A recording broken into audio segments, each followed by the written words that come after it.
Good morning, thank you for coming. My name is Diego Ruete, I come from Uruguay.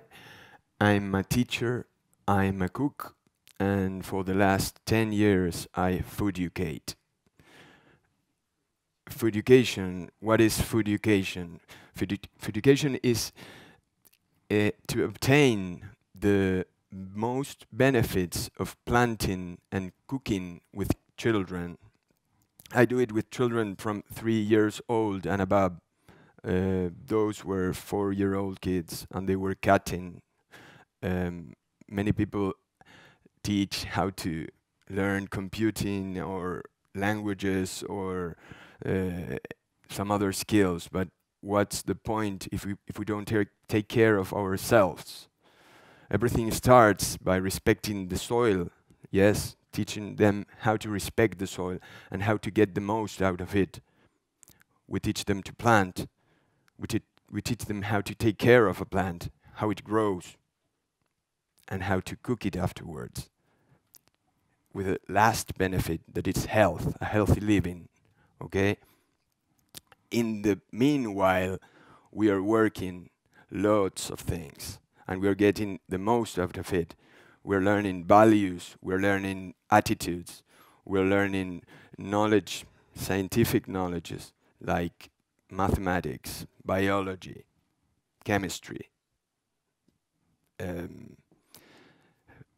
tolerance, patience, respect to the soil, respect to our bodies, respect to the others.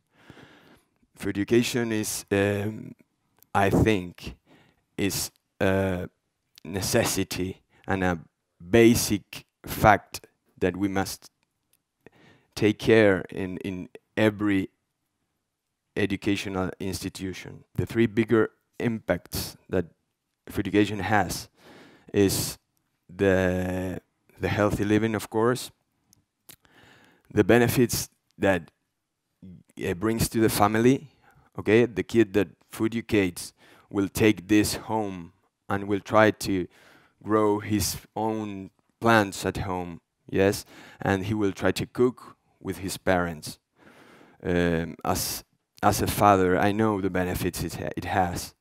And I know that loads of generations have lost that contact with soil, and lots of people doesn't know where the food comes from.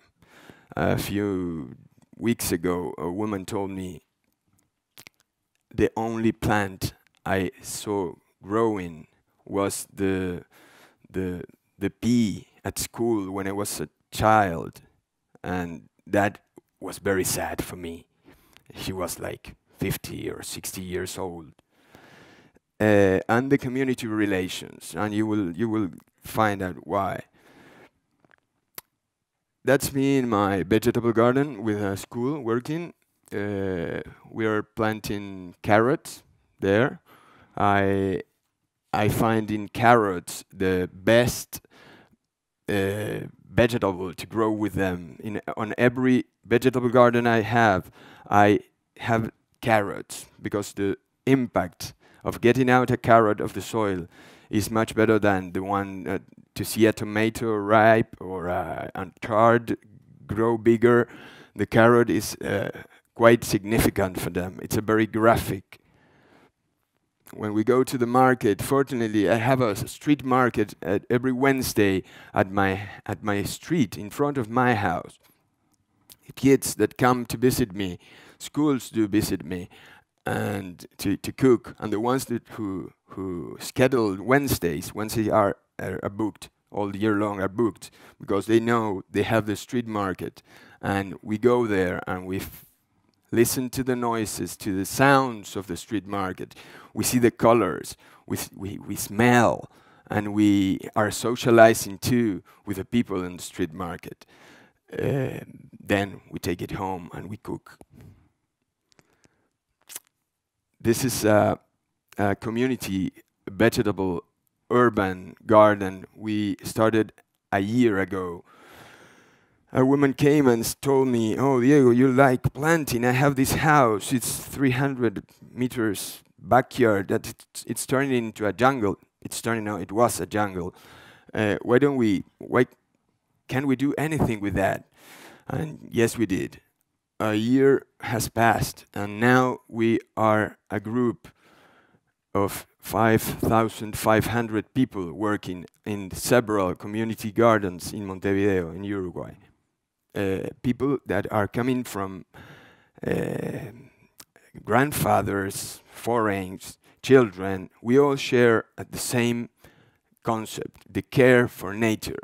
And we noticed that that will was sleeping, it was a necessity that was latent. I don't know if that word exists, in fact. And it still grows, it's still growing. It grows that much that we work with prisoners in jail. They get in contact with us. They ask for seeds, and they build their own vegetable garden in prison. And now they don't have any more room for plant. And our seeds, they give them back to us as little plants that we take to schools. And they feel good doing that. They are returning something to society, and they are being part of it.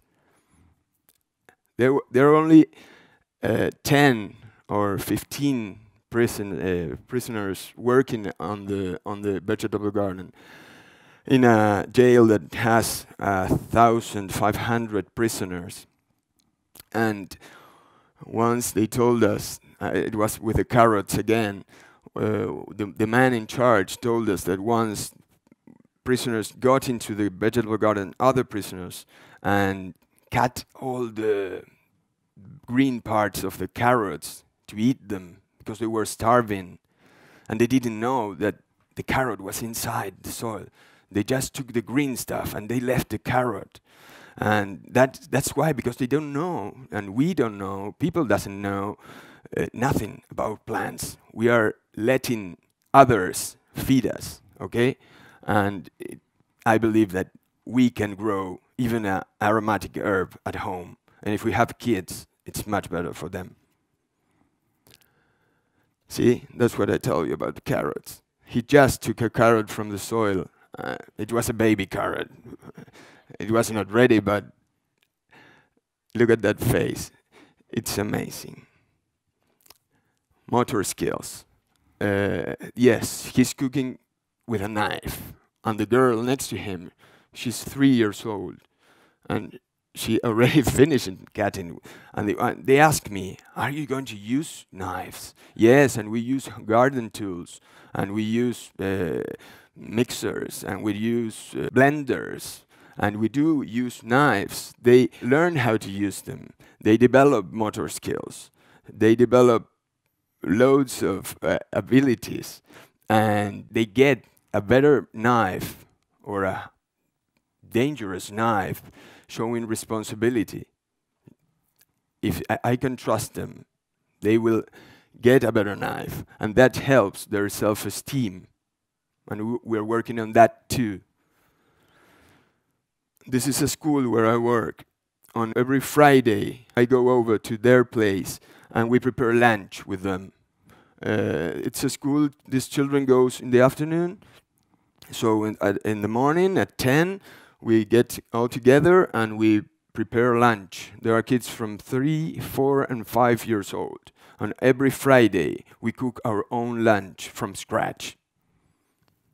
We're making the dessert here, I guess. I don't remember. So I quote Michael Pollan's phrase, and I'll let you read it.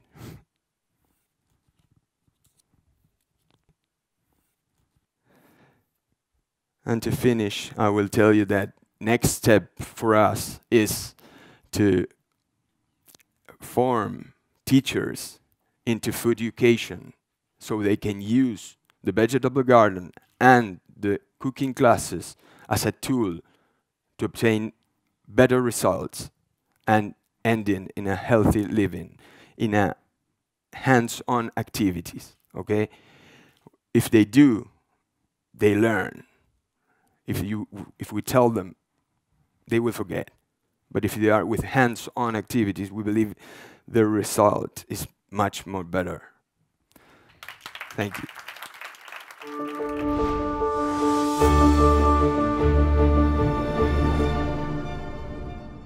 Assalamu alaikum wa rahmatullah. I'm Abdulrahman Idlbi from MIT Scratch team.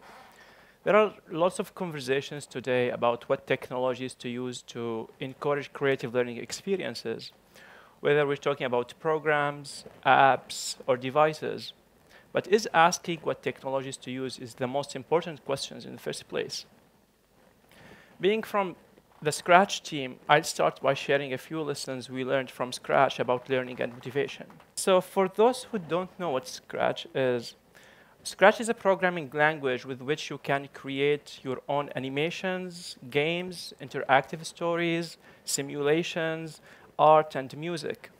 So to create with Scratch, you go to Scratch website and start building a project by snapping programmable blocks together, just like Lego bricks, and then experimenting with them and your ideas to see what happens. And then you can, of course, share your creations and projects with others on Scratch website. So Scratch is not only the programming language, it's also the online community where people can support, collaborate, critique one another's work, and build on it. We have about 7 million projects on Scratch website since it was launched in 2007. Actually, every day there are like more than 10,000 projects created by kids of all ages shared on that website. So we thought, okay, maybe we should ask the kids themselves what was motivating them to create with Scratch. So we created a studio asking the kids to respond to the question, why do you Scratch? And look at the responses. And from these responses, I'll be sharing the 5 key motivators we learned. So the kids were motivated to create projects that were meaningful to them, following their own interests and passions. They were also motivated to connect with other Scratchers who appreciated what they were working on. The kids were also motivated to share their projects, to share their creations, and share their self-expressions with that community. And they were also motivated to learn new things, whether that was coding itself, whether it was animations, whether it was things related to storytelling and game design. And they were certainly having fun. And just like to give you a glimpse of what the kids were saying, actually, I'll quote one of the responses, and this was specifically about the community aspect. So this kid said, first, Scratch is a community. Everyone appreciates and celebrates each other's work. If someone says something hurtful, everyone stands up for the person who had been put down. We also welcome new Scratchers, and eventually, who knows, they could become the best programmer ever. I know this is not really a smooth transition now, but this is how life goes sometimes. So being on Scratch team and working on the design of learning experiences, some friends contacted me to help with a project that was trying to address some of the educational needs facing Syrian refugee kids. I'm Syrian myself, but I didn't have a first-hand experience of what those kids were going through, or their community, or the whole war thing, or even like staying at the refugee camp. So I wanted to go and spend some time with them to learn more about that community. So I visited a village called Qah in northern Syria just near the border with Turkey. And it had then, in January 2013, it had a camp that hosted more than 5,000 displaced Syrians. It was like very different from MIT where I worked. There was no constant water supply. There was no heating because there was no fuel. And there was definitely no electricity. So new technologies could hardly be used. But I was still able to do like a lot of things with the little I had, mainly my laptop, my camera, and lots of pencils, crayons, and paper. So I wanted to hear from the kids. This is why I was there in the first place. So I set up my activities at the mosque and invited the kids to come and tell their stories, because I wanted to learn about the kids, their community, and what would motivate them in such extreme conditions. Those kids had been out of school for more than a year then. They hadn't even seen paper or pencils for a long time, mainly because anything that they could burn was used for heating. And many of them would just say they didn't remember how to read or write. We used the mosque, actually, because we were looking for a space that was like respectful and where kids could share their stories safely. And in Islamic tradition, we say that a mosque is a house of God. So no one owns it, but it belongs to everyone. So kids could come and share, and they even learned to, how to respond to objecting adults, saying, okay, this is a house of God, you cannot ask me to leave. And also the place provided this kind of moral environment where kids thought, okay, we should be like interacting respectfully with each other. So I started, because I wanted to hear from the kids and do some activity with them, I started mainly with drawing and writing. And the kids liked drawing. So I started with a few, and then they started inviting their friends, and very soon we had many kids, simply because they were invited, or just like someone would come, because this was everyone's place, would come and see what was happening. They'd like it, and they'd say, okay, we want to be part of this. So the kids will just start drawing, and I'd ask them, okay, describe this drawing for me. What's the story behind it? And many of them would just draw a scene from nature or from the villages where they came from, while others would actually draw things about actual events they witnessed, including battles and bombings. The next step was like introducing some writing, because I wanted them to practice some, knowing that they've been away from that setting for a long time. So I just asked them to write on the drawing itself what was happening there. But many kids were struggling with the writing because they hadn't practiced for a long time. And this is a drawing of a 9-year-old girl who came to me saying, okay, I cannot really write. So we went slowly through the process of spelling, writing down separate letters, as those who recognize Arabic can see, and then connecting letters together, because Arabic is written in cursive. And it's interesting to think about what was motivating that little girl to go through all that struggle and persist, just like the rest of her peers. This wasn't a school. I mean, the kids, when they told their parents what was going on, they wouldn't say even that they were doing writing. They'd say, okay, we're having fun, we're drawing, that's it. They were not promised degrees, no certificates, and definitely no brighter future from my side. They couldn't even keep the tools they were using. So they were only going there because, they liked what they were doing in a way. So they'd come every day in the morning, wake me up, so they could start the activity, and then stay till it's dark, just like crammed next to the tiny windows to get like the little light coming in. So the next step, actually, because we wanted to add more expressiveness to the stories that were happening, we started creating sequences of events in time. So this is a kid just like telling a story that was, her story actually. So she's saying that an airplane came and bombed the house. Then they moved to the shelter, so it was bombed also. Then they moved to their aunt's house, and then they moved to the camp. And it was amazing to see how those kids were like sharing stories that were meaningful to them and the community as a whole, telling stories about, themselves in the present and the past. And they were not sharing these stories only with me. They were sharing them with their peers, directly or indirectly.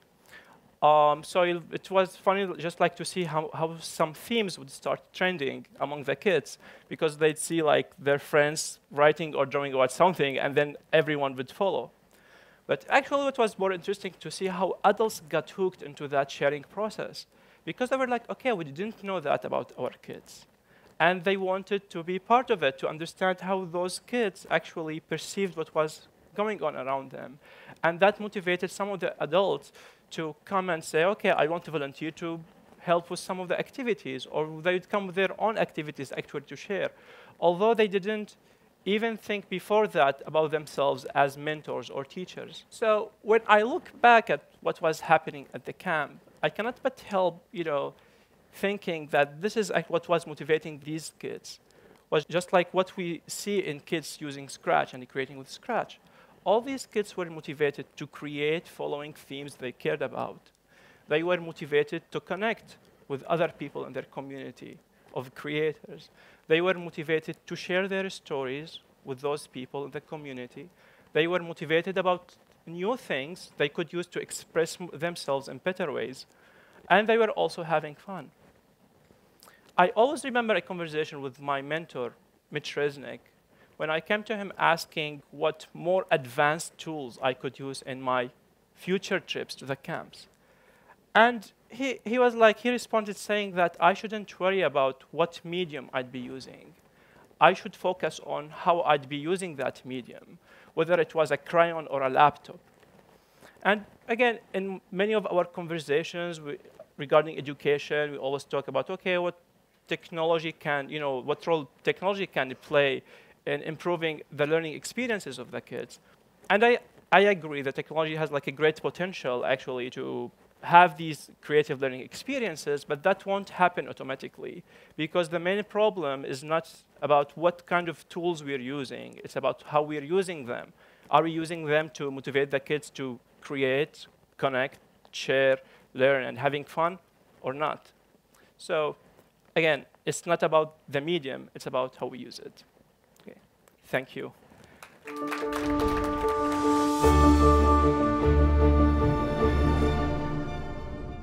This is my son Karim. He's 12. When he's 1, I put him in front of the piano.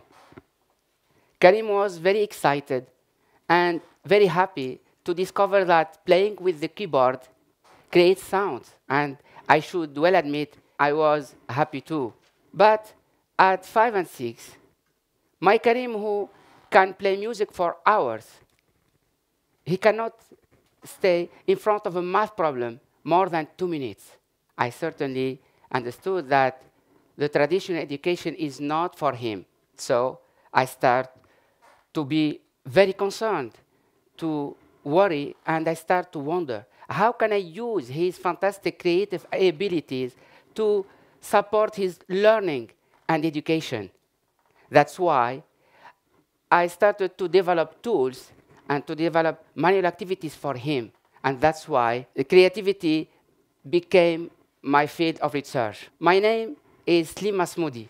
I'm a cognitive scientist, and I work at the University of Tunis.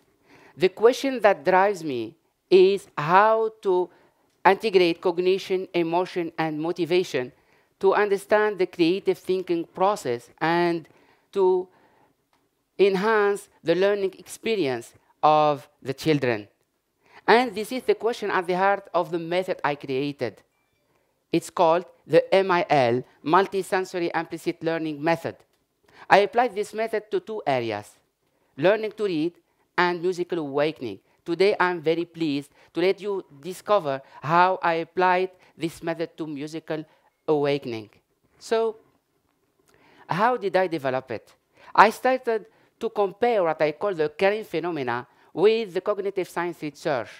I realized quickly that when Karim uses his body, moves and touch, he's more engaged and more happy with his learning experience.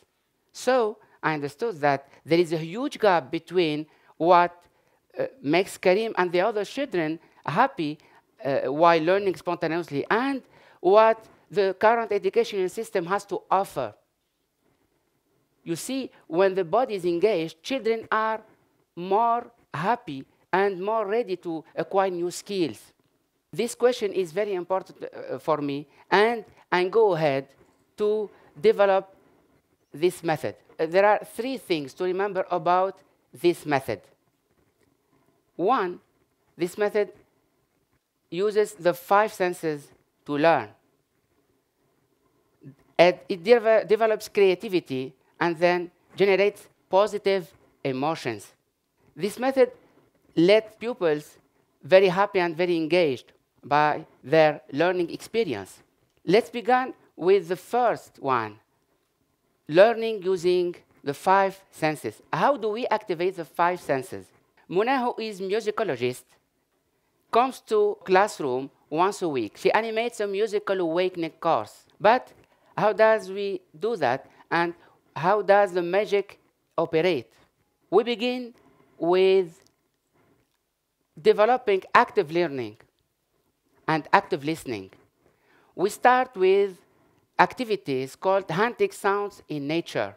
Muna brings children out for a walk so children can feel, touch, manipulate, and can discover, observe, and analyze sounds that they hear in nature.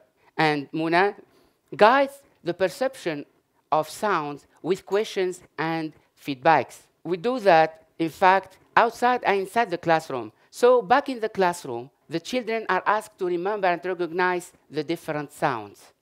Next, we work with touching the flashcards. We use and we play 3D flashcards so children can manipulate these flashcards and play with different musical parameters like pitch, intensity, duration, and so on. So to point to high pitch, they should find, for example, the bird flashcard. And to point to high duration, they should find, for example, the continuous rain flashcard, and so on. So playing with the flashcards make children more able to connect the senses and the data from the senses to the musical parameters. So that's we call the learning with senses. Then we use other tools, different tools such as boxes, bottles, or rolls with different sizes, shapes, colors, and textures. We use also a tray filled with grains. These grains in bottles with different sizes and textures, from beans to cumin to oregano. The children have the possibility to touch, to smell, and to taste these grains, and to connect them to musical parameters. So, for example, a little amount of grains in bottle can be connected to a musical parameter, let's say the pitch. So a little amount of grains is connected to high pitch. And for example, the low pitch is connected to or related to a big amount of grains, and so on. So children have the opportunity to use the 5 senses to learn the musical parameters without learning explicitly these parameters. Then we use another tool we call the carpet, which sounds we touch. So the whole body is engaged to explore the carpet. The hands touch the textures. There are raw textures, there are smooth textures, and the children listen to sounds and learn how to connect this sound to different textures, shapes, colors, and so on. So for example, a smooth texture is associated to a low intensity, and raw textures are associated to high intensity, and so on. Second, let's speak about creativity. Creativity is very important in this method. And not only children learn musical concepts without explicitly learning these concepts, but this method increases children's creativity. But actually, what is creativity? We focus on 3 aspects of creativity: originality, fluidity, and flexibility. When we evoke creativity, we often mean originality. That's a given.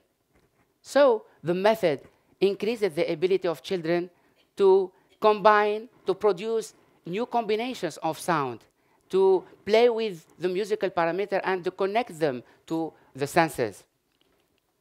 When we evoke creativity, we also mean fluidity. Fluidity is the ability to produce a large number of solutions, of similar solutions related to a common theme. And finally, creativity means also flexibility. Flexibility is the ability to produce different solutions related to a common theme.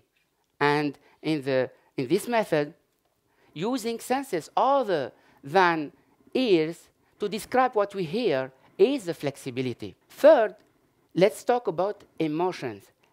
And this method changes the way the children interact with the world. Tests prove that there is increasing of positive emotions. So children are more engaged and more happy in their activities. I will always remember this kid who told me, if all what I learn is like that, I will be happy all the time. And this really reflects the benefits of this method on the well-being of the children. So finally, implicit learning activates the physical, the intellectual, and the emotional intelligence all together. This really changes the way the children are interacting with the reality. And the multisensory implicit learning method implements very well this idea. It uses senses for learning, it develops creativity, and nourishes children's positive emotions. MIL is also universal. It works for any language and for any culture. And my dream is to share this method with all the children of Tunisia, the Maghreb, Arabic countries, and the entire world. And I'm here today to speak about this story, to share this story with you, so each and every one of you can make these simple techniques their own. My dream also is to continue to implement these techniques in kindergartens and furthermore to generalize that to schools. So do not give up on the 3 key senses that give you the most pleasant experience. So use your senses to learn. Touch, smell, taste your life fully. Thank you very much.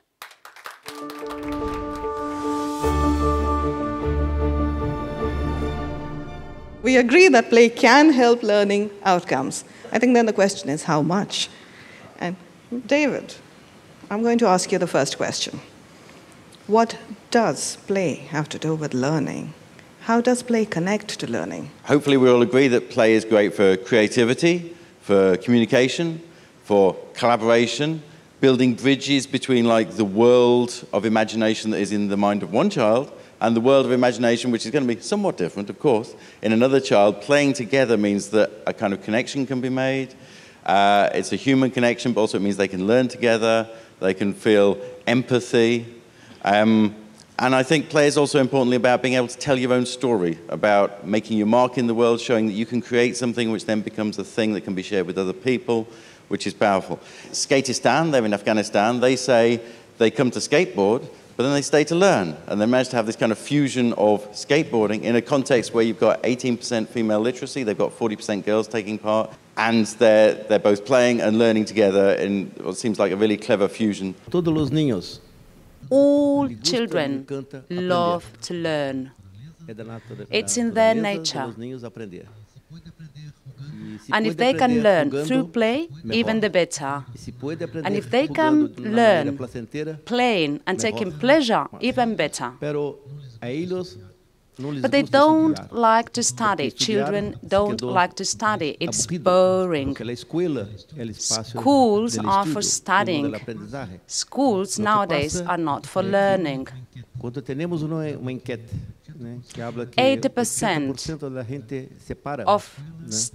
of people consider schools are for one thing and play takes place in another space, whereas we believe that everything has to be integrated and school has to give place to learning but has to give space for playing as well. So kids should learn and play at the same time. They should enjoy learning. 30 years ago, we wonder ourselves if children were able to learn everything they need playing, that'd be great. Is that possible? Or school must provide a rigid framework, the only framework in which children can be educated? The other question was, could we ever have such a good school that teachers, principals, students want to go to school even on Saturdays and Sundays? I believe that schools should be an enjoyable place. I think one of the challenges they have is looks at frivolous, so it's not necessarily meaningful. Now, obviously everybody here doesn't believe that, so we already don't need to convince you that play is important. And we know the outcomes of play, which is critical. But it has to be measured. So I think we had some great examples this morning in our plenary sessions, looking at ways to look at characteristics or higher executive power, higher executive thinkings, and basic life skills, and measuring on that from play, and then basically doing what in medicine's been done for years, is doing randomized trials, measuring, with play and without play, and then giving the examples of that. Now, sport measures on time, on heights, and on those type of elements, so it's obviously a very different way of measuring, but you can actually bring those knowledge and abilities to do measure play itself, and particularly the outcomes and the impact of play. Now, in our organization, we do that a lot, and obviously we go into communities and places where play is seen as incredible luxury, where they are affected by war and trauma, where they have living in a high level of poverty, and of course there's a tremendous amount of demands on the child and its person's development, and where play actually comes in also as an element of fun, of a normalization, and of something was its most critical to a child's psychological development, that they're allowed to be children again. Why don't we play as we grow up? I think we all know that it's part of adult culture that you kind of move away from child culture. We feel this need to be serious, we need to appear professional. There's those kind of, which is, sensible concerns. We all want to sort of appear well organized and we know what we're doing. We're shy about the idea of mucking about. But as we also know in the world of business, well then, mucking about, as I just called it, essentially prototyping, trying things out, taking risks, doing something where you don't really know if it's going to work. Maybe you already know it's not going to work, but it's worth just sort of trying out a thing to see what kind of offshoots you might get from that idea. And the kind of stuff they do in corporate training, where again it exists in this sort of separate little bubble where you can play for a while. We're going to have like play day. But then the rest of the time we just go back to normal, sensible life. That's obviously a huge shame. I think we do some. We should recognize the playful things we do as adults, even though we don't call them play. A certain lightness, a certain, jollity, I think, is good and can inspire children to also kind of know that play is good, and play is done by serious people. Play isn't just done by clowns. Play is done by serious people who know that it's an important part of life. So, Johan, will you help us with the game, please? Okay, I can do a game, yeah. I think we have to stand up. Put the thumb in the other person's hand. There we go. There's a perfect example up here on the stage. And I do. So then we do this. Can you manage to coordinate this? This is like an amazing coordination activity, by the way. So now you're learning interaction. You get a little bit of self-doubt, I'm sure. It's much more fun when you, there you go. That's creativity, because they use the ring behind you. And so when I say play, you pull your thumb up, so you try to catch the other person's thumb with a flat hand. Can you show that? Just there you go, yeah, and you try to catch it there, yeah. And then, so you had to try to catch it one place and drag it up the other one. Did you get that? It's exceptionally simple.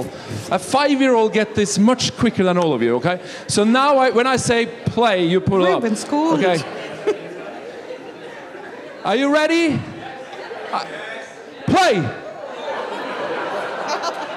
All right, you get back in position. I'll go do it again. Play. You're welcome. Before the game and after the game, I'm hoping that your opinions have shifted a little bit. I want to ask all of you, 3 or 4 of you, please, at least, to tell me, what is the biggest barrier? I think the biggest hurdle is that people go through life always trying to find a purpose for everything that they do, and play doesn't need a purpose. So in a very functional society, you do things to achieve certain things, and play seems to be, not leading you to anything. So unless you can identify or you're playing with a purpose, why should you play? I think that's the major barrier. Yeah. In fact, from my point of view, where I sit, I see play as a journey of discovery in a way, and sometimes you don't know what you will discover. You have teachers teaching who may not have actually played in their education process. Here in Qatar, you have a lot of imported teachers as such from overseas who come from a very traditional background, who are then being asked to use new techniques, innovative techniques, but they themselves have not been exposed to this at all. I'm involved in a lot of teacher professional development around the world, and very often the barrier is just the teacher's fear that by playing, his dignity or her authority will be forever undermined, and he or she will never regain that, and that the relationship with children will be broken. It's a very simple thing to remedy. You just need to get them in a safe environment and green light play. But until usually they feel someone has to come in from outside to do that. But once you tell them the rules have changed, they play wonderfully. In my opinion, as it's just been said, we need to have a different approach. The difference between teacher and educator is crucial. Teachers provide content, whereas educators help to learn. Teachers do not allow themselves to learn along with children. If they do so, they will create games and toys. And that's what we try to do in our organization. Now, in order to do so, you have to move away from traditional beliefs. Para isto hay que quebrar montón de cosas. Tenemos que cambiar la lógica de aula. So classrooms should be managed in a different way. We should not consider classrooms as places where to provide very formal content during an hour, for instance. We have to reimagine how we use the classroom, how we use the space to promote participation, to promote a different way of learning. So classrooms should be managed in a different way, to shift away from the traditional paradigm of education and learning. And the more time we allow for play, the better outcomes the school will reach. But that's not yet possible because schools fear to think outside the box. They think it's safer to remain in the box. And that's the first thing we have to change. Sair da caja é buscar novo, resolver problemas, buscar soluções, caminhos não hechos.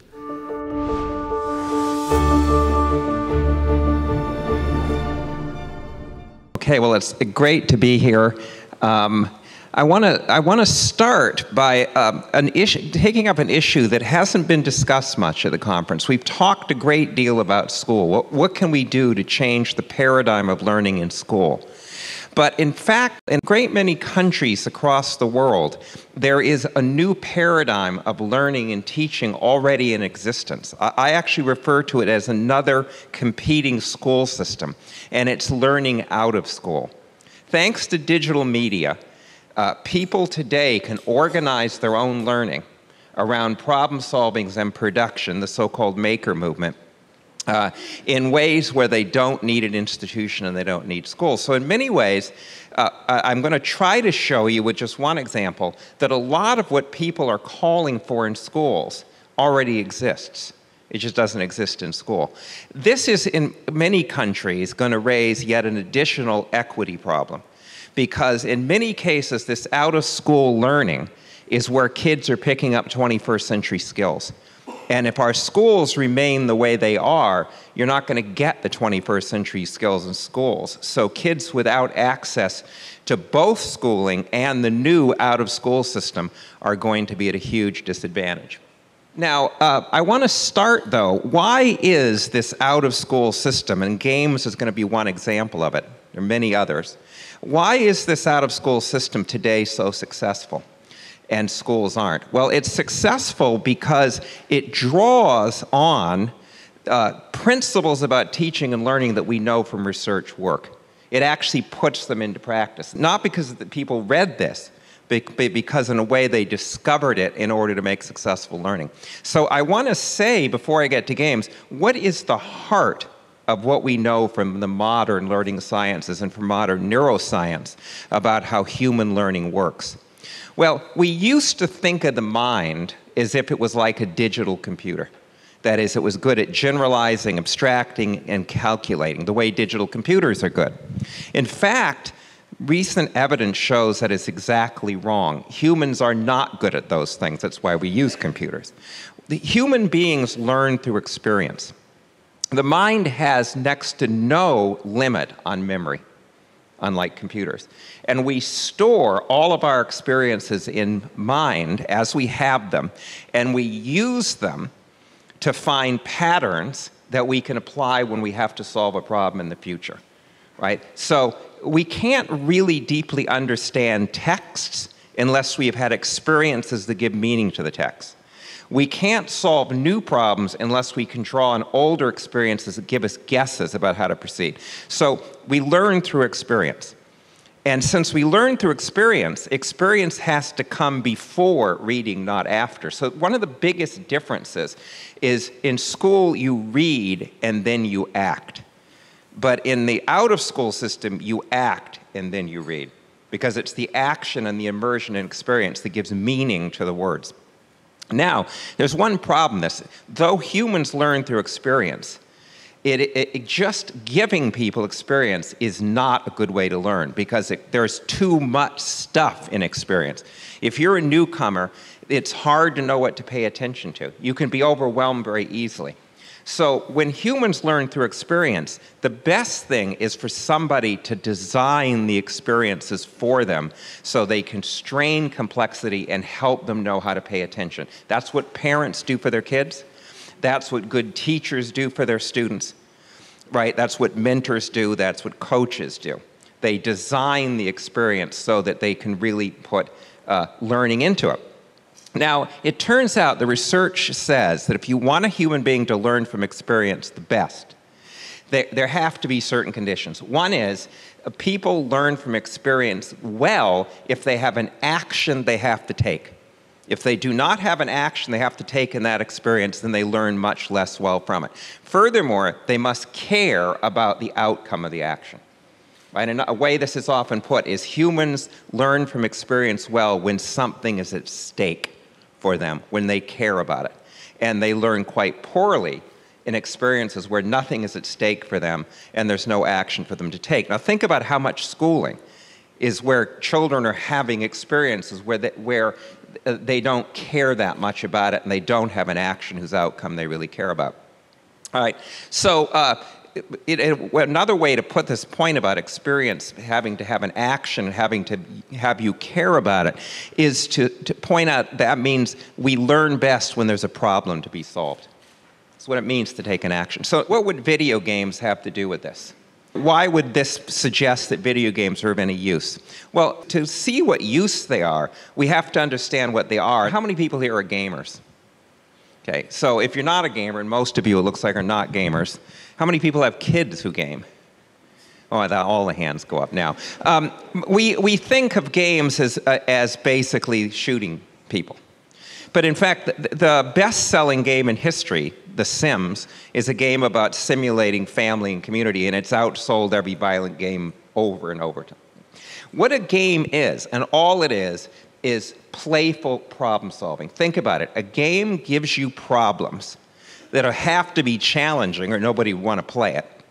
And then if it doesn't teach you how to solve those problems, you're going to return it, right? If it's too easy or too hard, you're going to return it. So games are just playful problem solving. And therefore, all you have to have a good game is an interesting set of problems and then have what designers call a game mechanic, that is actions you can take in the game that facilitate solving those type of problems. So in Halo, of course, the problem is, destroying an alien race invading the Earth. Always interesting. But in Civilization, the problem is building a civilization from its origins to the nuclear age and handling everything in that civilization. In one of my favorite games, Chibi Robo, the problem is being a 4-inch house cleaning robot. You have to learn how to clean a house when you're only 4 inches, and you have to make the people in your family happy. Family's quite dysfunctional. And then, of course, there is a game called Dragon Box, a wildly fun game, which is about algebra. It's about the deeper meaning of equations. You get the point. A game is a way to involve people in problem solving. Right. Now, there's been a lot of talk, there is a lot of talk about the fact, well, games are good for learning because they make learning fun, and that learning should be fun. If you are a gamer, you know that it is not always fun playing these games. You get angry, you throw the controller, they can be frustrating, but you persist. It's not fun that is the problem, it is engagement. What keeps you going is you're fully engaged, even when it's not fun. So there's a pedagogy to games. They teach in a certain way, and they let you learn in a certain way. And what I advocate, by the way, is not bringing a game to school. That's fine. I want you to bring everything to school. I advocate using the pedagogy games use. And by the way, you can do this without digital media. There's a note over there that asks the question, can you have good learning under a tree? You most certainly can. It'll be this pedagogy. First of all, games focus on problem solving. They use information and facts as tools for problem solving. We know from lots of research that if you teach for facts, you'll get facts and you'll get test passing, but it will not correlate with problem solving. And you see we're in a world where if we don't get problem solving soon, we won't be in the world. So you use facts as tools for problem solving, and then people remember the facts, but they can actually solve problems. They give information, that is words and formulas, just in time or on demand. They don't hand you a 500-page book before you've done anything. They give you information in a short chunk that you can use and apply immediately, or in a big chunk when you're ready for it and have asked for it.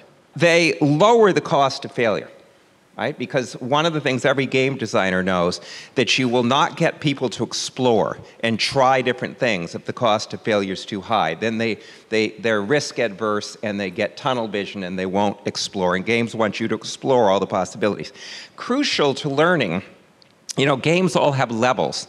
They don't put the hardest problem first. They don't put an arbitrary problem first.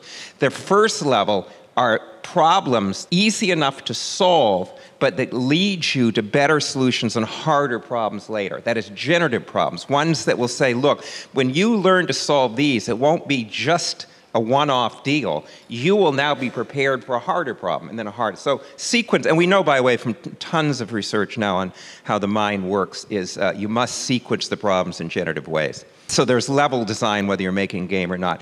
Now, I mentioned that experience, and especially as you go to multimodal stuff with images and words, is too overwhelming for humans when they're new. They don't know how to manage their attention. And so game design is about managing the player's attention. You create the world so that you suggest ways for the player to look at it and to navigate it. Games assess by growth. Today, game industries will allow you to get every click data if you want. Kids get together in guilds and groups. And what they don't do is say that you're a B+ Halo player. They have models of what is it like across time to get better and better. What are the different ways of being good? What are the different trajectories of growth? And as we go to big data, assessment's going to become about growth and on multiple variables and comparisons of different trajectories of growth. It's not going to be about drop out of the sky tests. And games encourage system thinking. This is probably the, we've talked a lot about creativity and innovation, but one of the most important thinking skills is thinking about how systems interact. If you think about the peril our world is in today, it's because through a lot of human stupidity, we have let a bunch of systems like global warming, environmental degradation, civilizational conflicts, and global inequality interact to the point where they're bringing us to our knees. So unless we can think of systems and their interactions, we will never solve the real problems. Now, a game is just a set of rules. And what a gamer does is they try to figure out how do these rules interact so that I can solve my own problems my own way or even find an emergent result, right? I have to actually model in my mind the system of rules and how I can leverage it for my goals. That's called model-based thinking. It's the foundation of science. And of course, you would want kids to do that for anything if they're dealing with serious problems. Now, games are an interesting thing these days because they usually come with the software by which they're made. So that if a kid playing the game thinks he can do better, he can go to try. You can redesign the game. You can take the software, and it's pretty user-friendly. You have to put a little bit of effort into it, but you can redesign a level, you can make a whole new game, you can start your own game company. Now, there are examples of young people who have made mods, modified a game to make their own game, where that game sells better than the game they bought. That's the maker movement with a vengeance. And finally, and I'm going to get to this next, games create collective intelligence. Right, I'm going to tell you what that is and why it is. Now, I want to move to this, though. It would be very easy now to make a huge mistake. And this mistake is, this game stuff has been hyped across the world. Just giving somebody a game or any other tool doesn't mean anything. You have to put it into a learning system. You have to use tools for what they're good at and network them with other types of tools and social interactions. And too often today, people want to deliver a tool to the school or a game, but they don't want to deliver the whole system. You won't get good results unless you put it in a good system. So I want to talk about what is the system behind game-based learning. So here is a game called Portal. It's an entertainment game. It's sold very well. And in Portal, you can make, with a portal gun, a yellow portal and a blue portal, and you have to navigate through the world by going in one, coming out the other. And to do that, you've got to figure out the physics of the world. It has a certain physics, much like the real world, but you've got to figure out how its physics operates. And so, as you play, you certainly get a kind of embodied feeling for physics, right? For example, the portals obey the law of conservation of momentum, and you figure out, what does that really feel like? What does that really look like? But see, people will say, well, that's great for learning, through experience what that law means, but you aren't learning to articulate it. You aren't learning language. Well, that's because they miss half the action with games. Once people get passionate for a game like Portal, they go on the internet in interest-driven spaces so they can interact with other people to modify the game, discuss the game, explicate the physics in the game. They do stuff like this. They begin to explicate in words what the physics is, or even modify the game to create a new physics. They give links to real physics. So what you're really looking at, even in the entertainment games, is not a game as just a piece of software. You're looking at it as a piece of software together with a set of social interactions where people, not age-graded, people of all ages come together, all levels of ability, to discuss that game, make stuff, and learn the science behind that game, or to learn whatever is behind that game. And I call these affinity spaces, because people are in there because they have an affinity for each other and the interest in Portal, not because of race, class, gender, age, or anything else. This is another example of some stuff the Portal people have done, right? You could see now we're at school-based language. But this is coming after you played the game. This is coming after passion. And this is coming at the point now where you are so embodied in the world of that physics, you can lay that language right on it, right? You can see with your eye what it looks like. What we're seeing here is not games, but what I call big G game learning. That is, big G game learning is a piece of software, the game you bought, plus the whole set of interactions that you create around that game so that kids take it further with other tools to make stuff, discuss stuff, and explicate stuff. That is a system. And that's where the learning happens. Even in the entertainment industry today, game makers realize that if you have not motivated that interaction in the affinity space, that social interaction, you lose half the value of the game. My point then is, we learn through experience. That experience must be managed and well-designed so that we learn best. But it must also be tied to a set of social experiences and other tools and connections that allow the learner eventually to take it on their own in a self-organizing way to a passion and to mastery. This is a picture of one of the best-selling games in history, World of Warcraft. And what you see in this is you see a lot of little diagrams and stuff on it, and you can barely see the game, right? The game is people running around, you can see their characters a little. But by the time people really get into this game, in those affinity spaces, they build tools, graphs, descriptions that help them think, and they're playing it together in a guild, and they're building tools to manage that experience for each other. They're showing by a damage meter, various meters, how is each team member performing, what are we doing? They are now at the stage where they have married experience, which you see in the background, to a whole theory of that experience built by tools they made. And they are now experts, and now they're teaching each other.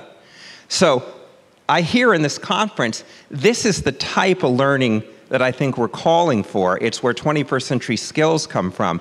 And at its best, it already exists.